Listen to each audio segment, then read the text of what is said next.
오늘은 다니엘서 4장 8절부터 18절의 말씀을 중심으로 왕 앞에 선 다니엘이라는 제목으로 함께 말씀의 은혜를 나누도록 하겠습니다. 말씀 나누기 전에요, 죄송한데 방송실 모니터를 조금만 줄여주시면 감사하겠습니다. 너무 커서요 저한테. 네, 우리 함께 말씀 나누도록 하겠습니다. 오늘 본문의 말씀에 등장하는 인물은 다니엘입니다. 물론 느부갓네살 왕도 등장하지만 다니엘이 다니엘서 전체를 이끌어가는 주인공이라고 말할 수 있겠죠. 이 다니엘이라는 사람은 BC 605년에 느부갓네살의 1차 침공 때에 포로로, 그러니까 예루살렘 1차 침공 때에 포로로 끌려가서 포로인 상태로 지금 바벨론에 머물고 있는 사람입니다. 우리는 오늘 이 본문 말씀 4장인 이 전까지의 말씀을 통해서 다니엘과 그 친구들이 왕의 음식을 먹지 않았음에도 불구하고 왕의 진미를 먹었던 그런 사람들보다 더 윤택하여졌다라는 사실을 우리는 함께 말씀을 통해서 봤습니다. 뿐만 아니라 느부갓네살이 내가 어떤 꿈을 꾸었는지조차 알 수 없을 때에 그 꿈의 내용을 알려주고 그 꿈을 해석했던 것이 바로 다니엘이었고, 또 금신상에 절하지 않았을 때 풀무불 가운데 던져졌던 그 세 명의 친구가 오히려 살아나서 결과적으로 하나님을 찬양할 수 있는 매개체가 되었던 것도 우리가 지난 시간의 말씀을 통해 함께 살펴봤습니다. 오늘의 본문인 다니엘서 4장의 말씀은 1장부터 3장까지의 말씀을 이어오면서 지금까지 일어났던 모든 일들의 정점을 찍는 사건이자 바로 한 사람의 신앙의 고백, 아니 한 사람의 찬양을 오늘 본문 다니엘서 4장에서는 말하고 있습니다. 그런데 오늘 말씀이 우리에게 주는 큰 의미는 다니엘과 같은 사람이 하나님을 찬양했다라는 건 너무나도 당연한 이치이겠죠. 하지만 오늘의 고백이 또 다니엘서 4장이 오늘 우리에게 주는 아주 중요한 핵심은 이 찬양의 고백이 다니엘의 입술이 아니라 느부갓네살이라는 그 왕의 입술을 통해서 이루어졌다는 사실입니다. 느부갓네살이 누구입니까? 그 당시에 이 고대 근동의 제국주의 역사의 정점에 서 있었던 인물이 바로 느부갓네살이라는 왕입니다. 나보폴라살에 이어서 느부갓네살이 바벨론의 왕이 되었고요, 애굽과의 갈그미스 전쟁을 통해서 그 당대의 고대 근동의 통치권을 차지하고 있었던 사람이 바로 느부갓네살이었습니다. 그런데 영광을 받아야만 할 것 같았던 그 느부갓네살이 이제는 누군가에게 영광을 돌릴 수밖에 없었던 그런 나도 그런 존재라는 사실을 오늘 본문이 이야기해주고 있는 겁니다. 당대의 최고의 인물이었죠. 그 누구도 거스를 수 없었고 그 누구도 배반할 수 없었습니다. 마치 신처럼 떠받들여져야 할 인물이 느부갓네살이었는데, 하지만 그럼에도 불구하고 그런 느부갓네살조차도 누군가에게는 영광을 돌릴 수밖에 없는 존재였다 라는 사실이죠.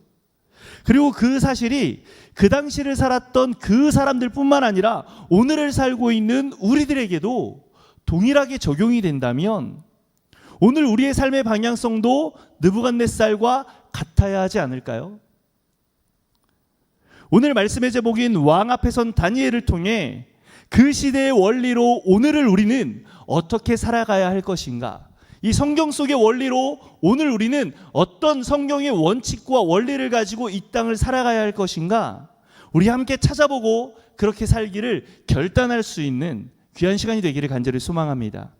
우리가 함께 읽은 본문은 앞서 이야기한 바와 같이 금신상에 절하지 않았던 세 친구의 이야기, 바로 그 다음에 등장하는 사건입니다.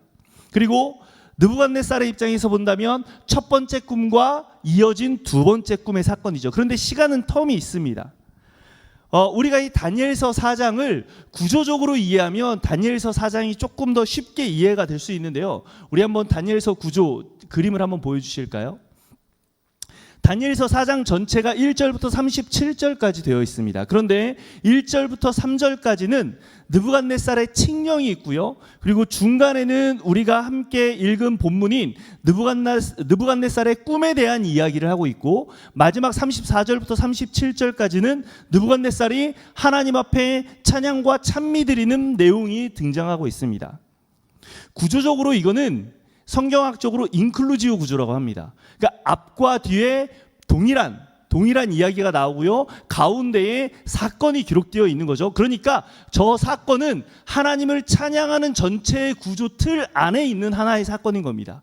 핵심은 느부갓네살이 하나님을 찬양했다라는 사실입니다.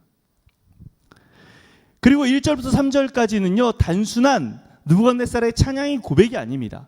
1절부터 3절까지는 칙령, 즉 조서로서, 공적 조서로서 백성들과 그 당시에 느부갓네살이 제국주의 정점에 있었기 때문에 제국주의 역사의 그늘 아래 있었던 모든 백성들은 그 칙령을 반드시 따라야 했습니다. 그리고 34절부터 37절까지는 느부갓네살의 개인의 고백, 즉 느부갓네살의 꿈이라는 하나의 사건이 느부갓네살로 하여금 어떻게 하나님을 경외하며 찬양하게 하고 있는가를 가장 잘 보여주는 것이 바로 다니엘서 4장인 것입니다. 그리고 34절 말씀은 느부갓네살의 찬양의 고백을 이야기하고 있는데요, 34절의 말씀을 함께 읽어볼까요? 34장 제가 읽어드리겠습니다. 그 기한이 참에 나 느부갓네살이 하늘을 우러러 보았더니 내 총명이 다시 내게로 돌아온지라. 이에 내가 지극히 높으신 이에게 감사하며 영생하시는 이를 찬양하고 경배하였나니 그 권세는 영원한 권세요 그 나라는 대대에 이르리로다 라고 느부갓네살이 하나님이 나에게 주신, 그러니까 이미 그 꿈에서 자기가 경험했던, 자기가 봤던 그 환상을 이미 이루신 하나님을 찬양하고 있는 것이죠. 앞서 3장에서 자신이 세운 금신상에게 절했던 것을 명령했던 느부갓네살이 이제는 오히려 내가 누군가를 경외하며 경배하며 찬양하고 있는 것이죠. 그렇게 오만했고 내가 찬양받기에 합당하다라고 생각했던 느부갓네살이 어떻게 이제는 누군가를 찬양할 수밖에 없고 그 찬양을 공적 조서를 내리면서 칙령으로 온 나라 사람들에게 명령을 할 수밖에 없었는가? 왜 그럴 수밖에 없었는가? 구체적인 내용은 이렇습니다. 느부갓네살은 금신상, 그러니까 금신상이라는 그 환상, 꿈을 본 이후에 두 번째 꿈을 꾸게 되는데 바로 오늘 본문의 4장이 바로 그 내용입니다. 그 꿈의 내용은 크게 두 가지입니다. 먼저는 땅의 중앙에 아주 큰 나무가 세워지게 됩니다. 그 모양이 얼마나 큰지 땅 끝에서도 그 나무의 모양을 볼 수 있었다라고 17절에서는 말씀하고 있습니다. 그리고 가지가 무성하고 열매가 있어서 모든 사람들과 땅의 짐승들과 새들이 와서 깃들고 먹고 쉴 수 있는 그런 나무였습니다. 그런데 이어지는 두 번째 꿈에서는 그런 나무를 한 거룩한 자가 하늘에서 내려와서 싹둑 잘라버립니다. 그루터기만 남겨놓은 채. 그리고 거기에 깃들여 있었던 짐승들과 새들을 모두 쫓아버리죠. 그리고 그대로 7대를 지나게 합니다. 이게 바로 느부갓네살이 꾼 꿈입니다. 그리고 다니엘은 알 수 없었던 이 느부갓네살의 꿈을 해석하는 자리에 지금 다시 서게 되는 것이죠. 아무도 느부갓네살의 꿈을 해석할 수 없었습니다. 그렇기 때문에 느부갓네살은 경험적으로 첫 번째 꿈을 해석해 주었던 다니엘을 다시 부르는 것이죠. 자, 느부갓네살은 그런 다니엘의 능력을 알았습니다. 아니, 정확하게 말하면 다니엘 안에 있는 거룩한 신들의 영을 느부갓네살은 알고 있었습니다. 그러면 여기서 말하는 거룩한 신들의 영이라는 게 무엇인가? 정확하진 않지만 아마도 하나님을 의미하진 않는 것 같습니다. 그 당시에 바벨론이라는 나라가 다신론, 그러니까 모든 신들을 다 인정해 주었던 국가였기 때문에 하나님이라는 신만을 염두에 두고 거룩한 신들의 영이라고 말하진 않았을 겁니다. 또 왜냐? 이 느부갓네살이 다니엘의 이름을 벨드사살이라고 지었는데 8절 말씀에 보면 내 신의 이름을 따라서 네 이름을 벨드사살이라고 할게 라고 8절에 나오거든요. 이 다니엘이 있었던 바벨론이라는 나라를 이해해야 합니다. 바벨론이라는 나라의 최고의 신은 벨신입니다. 신의 이름이 벨이에요. 그러니까 이스라엘로 따지면 바알과 같은 신입니다. 그러니까 그 벨신의 이름을 따라서 벨드사살이라 했습니다. 벨이 너를 보호할 거야 라는 의미예요. 쉽게 설명하면. 느부갓네살은 하나님이란 존재도 인정했고 내가 믿었던 최고의 신인 벨이라는 신도 인정했을 겁니다. 그 벨의 신은 구체적으로 마르둑이라고 부릅니다. 그러니까 느부갓네살은 다니엘의 그 당시에 직종이 뭐였냐면 꿈을 해석하고 예언하는 박수장, 무당, 술객 이런 종류였거든요. 그 당시에 왕 주변에는 반드시 그런 사람들을 뒀어요. 앞날을 예언하고 나라의 흥망성쇠를 예언하고 내가 어떻게 이 나라를 이끌어가야 할지 그 지혜자들이라고 불리는 사람들에 의해서 그 나라의 중요한 결정들을 또 참고하기도 했거든요. 그러니까 다니엘에게는 그런 거룩한 신들의 영들이 있었고, 그러니까 네가 그 꿈을 해석해 줄 수 있었지. 그러니까 지금도 내 꿈을 좀 해석해 줘봐 라고 느부갓네살이 다니엘을 불러옵니다. 그러나 우리는 다니엘이 어떻게 그 꿈을 해석했는지 알고 있습니다.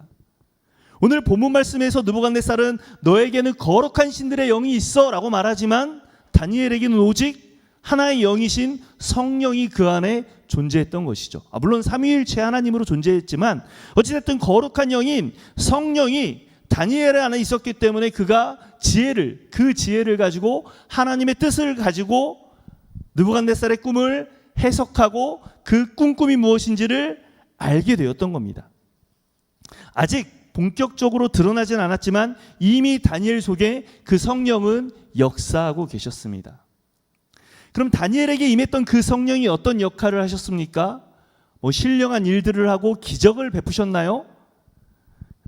놀라운 일들을 다니엘을 통해 이루어 가셨습니까? 그렇진 않습니다.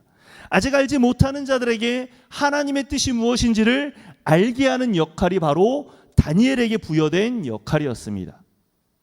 다니엘은 신령한, 감히 우리가 상상할 수도 없는 기적 같은 일을 하는 것이 아니라 성령이 다니엘에게 알게 하신 일을 그저 전할 뿐입니다.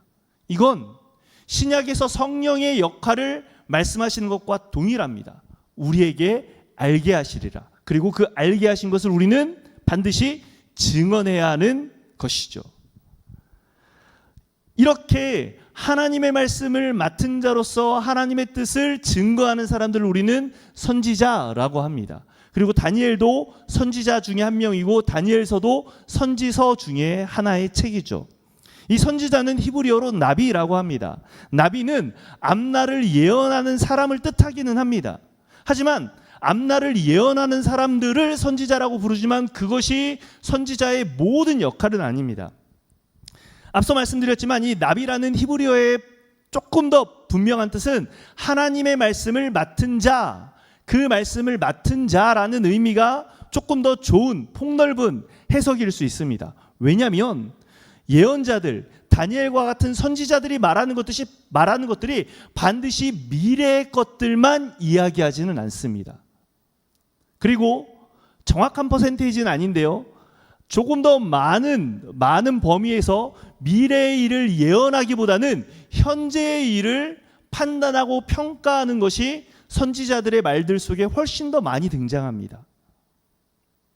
그렇다면 예언자가 등장하는 궁극적인 이유는 뭘까요? 앞날을 예언하기 위해서요? 맞습니다, 일면은. 하지만 또 하나의 중요한 건 현재의 그들의 삶을 판단하고 평가하고 너희들이 앞으로 어떻게 하면, 이렇게 행하면 앞으로 어떻게 될지를 예언하는 거죠. 그러니까 반드시 필요한 건 오늘을 평가하는 일입니다. 경고를 위함이죠. 그러니까 선지서의 핵심은 너희들 망할 거야예요. 그런데 그 안에 담겨있는 내용은 너희들은 왜 망할 수밖에 없는지 현재를 진단하는 내용들이 반드시 선지서 안에는 등장합니다.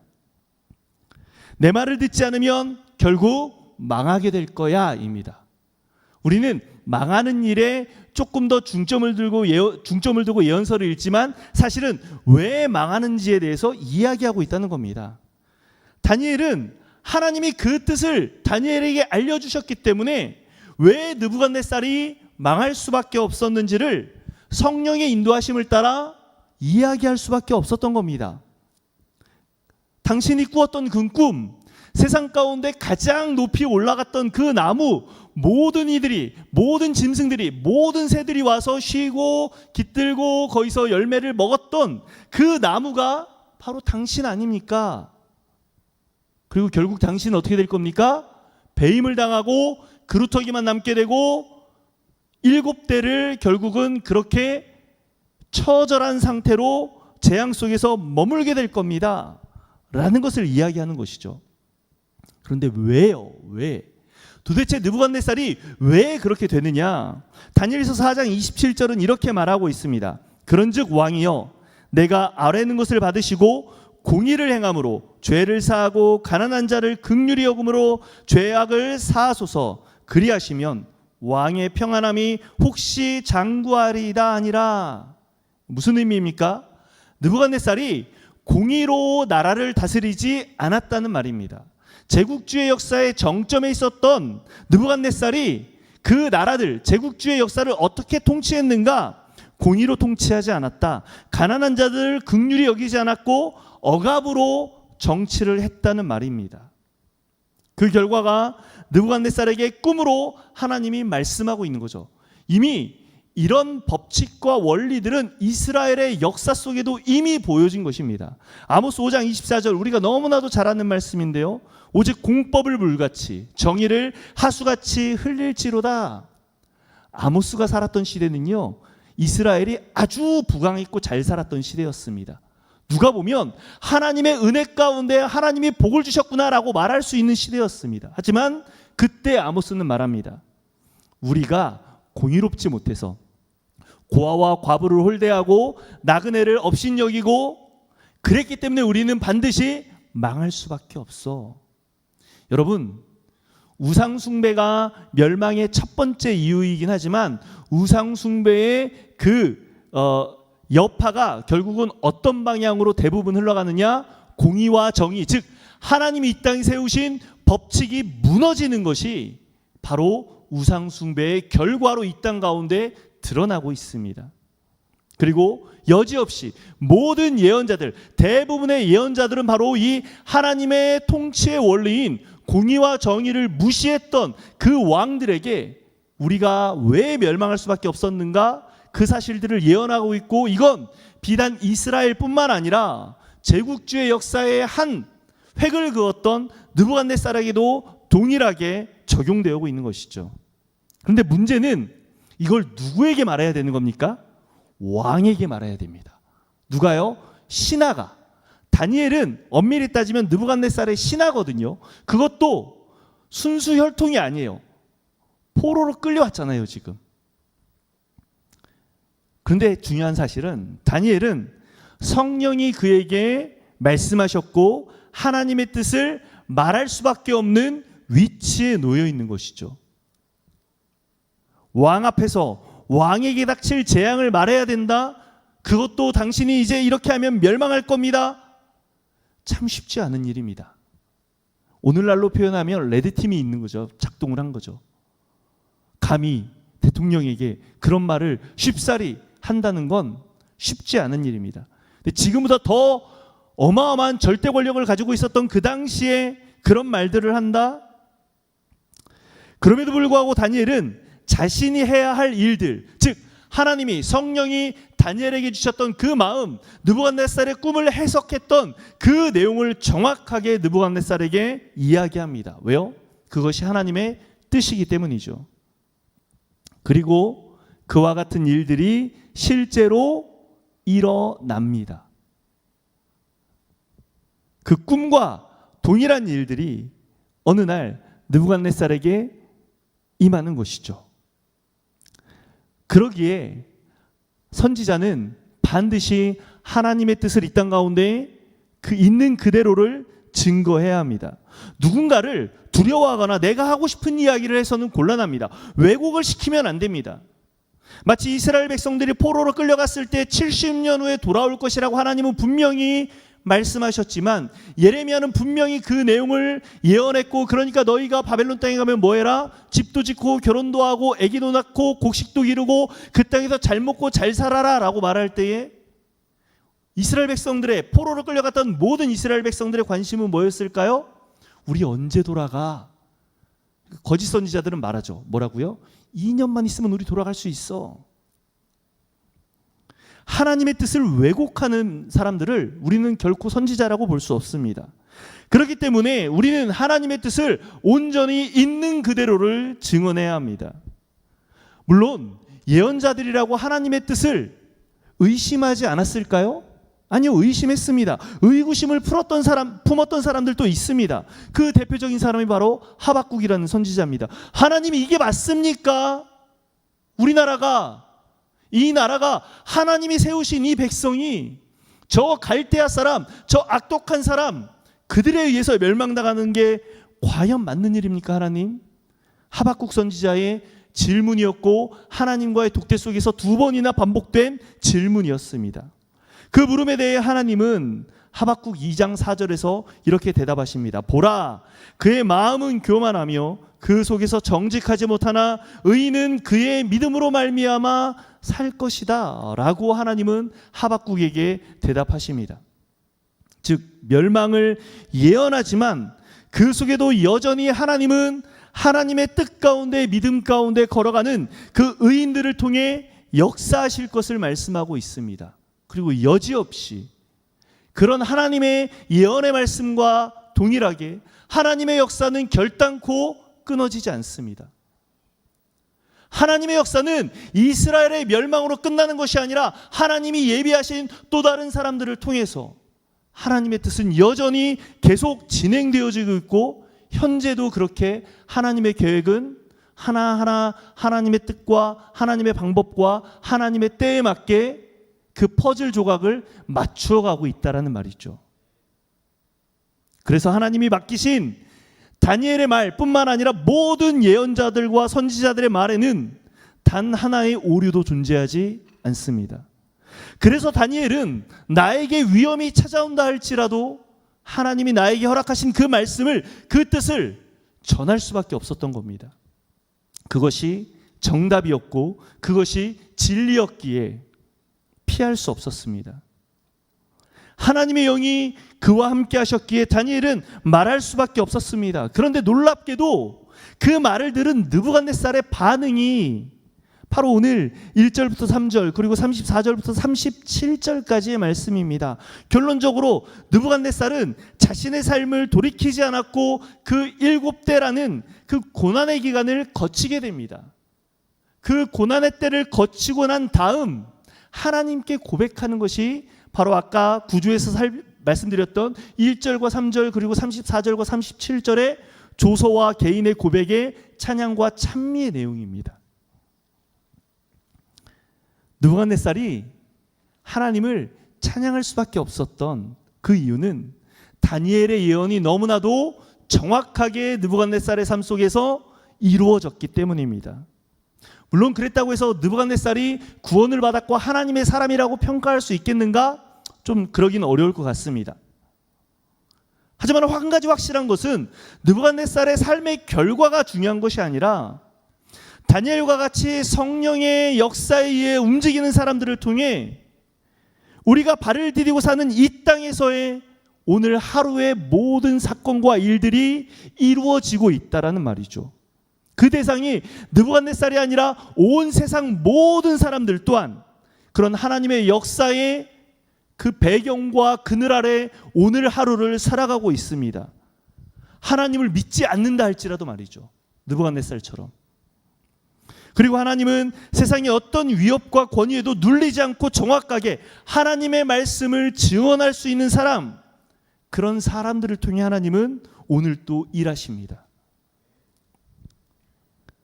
느부갓네살의 꿈에 높은 나무와 같이 창세기 11장에서는 니므롯을 중심으로 해서 동방 땅으로 옮겨가다 시날 평지에 이르렀을 때에 사람들이 모여서 바벨탑을 쌓습니다. 저는 이 높은 나무의 이야기를 다시 한 번 더 묵상하면서 제일 먼저 들었던 게 바로 그 바벨탑 사건이었습니다. 힘을 가진 사람들이 바벨탑 중심으로 모였습니다. 마치 높은 나무가 그늘을 넓게 펴주니까 세상 만국에 있는 모든 사람들이 그 나무 그늘 아래로 모였던 것과 크게 다르지 않습니다. 그런데 하나님은 여지없이 그 바벨탑을 무너뜨리시고 창세기 11장을 이어서 12장에 가보면 아브라함이라는 무명의 그 단 한 사람을 갈대아 우르에서 끄집어내셔서 하란에서 본토 친척 아비의 집을 떠나게 하시고 가나안 땅에 오게 하십니다. 그를 통해 이스라엘이라는 나라를 이루시죠. 사사시대에 올바르지 않았던 그들의 행실은 어떻습니까? 그 모든 악했던 행실을 뒤로하고 다윗과 같이 하나님의 대리통치자, 하나님께 묻고 하나님의 뜻을 구하고 하나님이 말씀하신 그 뜻대로 행하던 그 단 한 사람을 통해 이스라엘의 찬란한 역사를, 그 구속의 역사를 이루어 가십니다. 모세와 같이 하나님의 음성을 회막에서 듣고 그 음성을 따라갔던 사람들, 바울과 같이 환상 중에 예수님을 만나고 자신의 삶을 송두리째 드렸던 그 사람들을 통해 복음의 역사를 완성해 나가신 분이 바로 하나님이십니다. 이 말을 들으시면 조금 부담이 되죠. 저도 사실은 부담이 됩니다. 내가 아브라함인가? 내가 모세처럼 될 수 있는 건가? 내가 다윗이 되어야 하나? 내가 바울이 되어야 하나? 내가 다니엘이 되어야 하나? 아니요, 꼭 그럴 필요는 없습니다. 이세벨을 피해 호렙산으로 도망쳤던 엘리야는요, 하나님을 향해 이렇게 말합니다. 하나님, 오직 나만 남았습니다. 열왕기상 19장 10절에서 그렇게 엘리야는 고백합니다. 그런 엘리야에게 하나님은 말씀하십니다. 야, 너 혼자인 것 같지? 아니, 바알에게 무릎 꿇지 않고 바알에게 입 맞추지 않은 무려 7,000명의 사람들을 내가 남겨두었거든. 열왕기상 19장 18절에 호렙산에서 두려워 떨던 엘리야에게 하나님은 말씀하시죠. 우리 모두가 아브라함이 되면 좋겠죠. 우리 모두가 모세와 같은 능력 있는 사람이 되면 좋을 겁니다. 우리 모두가 엘리야가 되고 바울이 되고 다윗이 되고 다니엘이 되면 얼마나 좋겠습니까? 하지만 내가 꼭 그런 성경의 위대한 인물이 될 필요는 없습니다. 그저 묵묵히 하나님이 나에게 허락하신 그 구간을 달릴 수 있는 이름 없는 7,000명이 되는 건 어떻습니까? 하나님이 그들의 삶을 과연 어떻게 생각하실까요? 저는 하나님이 그 7,000명의 삶을 아주 영화롭게 하시고 아주 기뻐하셨을 것이라고 저는 확신합니다. 그러기에 우리는 내 이름을 드러내기보다 하나님의 이름을 드러낼 수 있는 그런 하나님의 백성으로서 오늘 이 땅을 살아가야 합니다. 이를 위해 왕 앞에서도 담대히 주님의 뜻을 증거했던 다니엘과 같은 용기가 필요합니다. 때론 희생을 당하고 때론 사람들의 공격에 의해 위기에 빠질 때에도 하나님의 뜻을 온전히 증거할 수 있는 그런 용기, 그리고 거기에 하나님의 뜻이 있고 느부갓네살과 같이 전혀 예상치 못했던 곳에서 하나님의 뜻은 완성되어지고 이루어질 겁니다. 그러기에 우리는 하나님이 나에게 허락하신, 부여하신 그 구간만을 최선을 다해서 달리면 됩니다. 열매가 없으면 어떻습니까? 그저 우리는 우리의 구간을 말씀에 근거한 그 원칙에 의해 오늘 하루를 살아가는 겁니다. 그렇다면 그 결과는 하나님이 보장해 주십니다. 다니엘 시대 때 하나님이 보장해 주신 최고의 열매는 뭐였을까요? 포로로부터 돌아가는 거였을 겁니다. 그리고 다니엘은 아마 그 일에 가장 지대한 공헌을 했고 역할을 했었던 인물일 겁니다. 무려 바벨론 때부터 고레스 왕 때까지, 페르시아 초대 왕이었던 고레스 왕 때까지 가장 긴 역사를 포로 시기 때 가장 그 중심부에서 활동했던 사람이니까요. 그런데 아이러니하게 다니엘은 그 포로 귀환 명단에 들지 못했습니다. 다니엘이 억울했을까요? 하나님 감히 나를 빼시다니요. 아니요, 그러지 않았을 겁니다. 오늘 내 안에 하나님이 나에게 맛보게 하시는 달콤한 열매가 없을지라도 오늘 우리는 우리의 구간을 열심히 달리면 됩니다. 한국교회 위기라고 하죠. 어떻습니까? 위기가 오면 그 위기에도 여전히 하나님은 그 구간을 달리는 사람들을 통해 일하실 것인데, 내가 그 구간을 달린다면 비록 나 때 내가 달리는 그 구간에서 좋은 성적이 거둬지지 않는다 할지라도 하나님이 나에게 허락하신 그 사명을 붙잡고 하나님의 말씀을 이 땅 가운데 증거하고 증언한다면 언젠가 이루실 그 영광의 때에 그 열매를 맛보는 그 세대가 오늘 우리를 기억하지 않는다 할지라도 오늘 우리를 기억하시는 분이 바로 하나님이시라는 사실을 기억하시기를 바랍니다. 그러기에 우리는 성령의 그 뜻, 하나님의 뜻, 성령의 도우심과 그 하나님의 도우심으로 능력 있게 용기 있게 오늘을 살아가시면 됩니다. 세상 가운데 분명히 하나님의 뜻은 드러날 것이며 그때 우리 모든 평화교회 믿음의 성도님들은 그 하나님의 놀라우신 영광에 참여하게 될 것입니다. 오늘 그 영광의 자리를 사모하며 다니엘과 같이 주님의 뜻을 증거할 수 있는 우리 모든 사랑하는 평화교회 성도님들이 되시기를 간절히 소망합니다.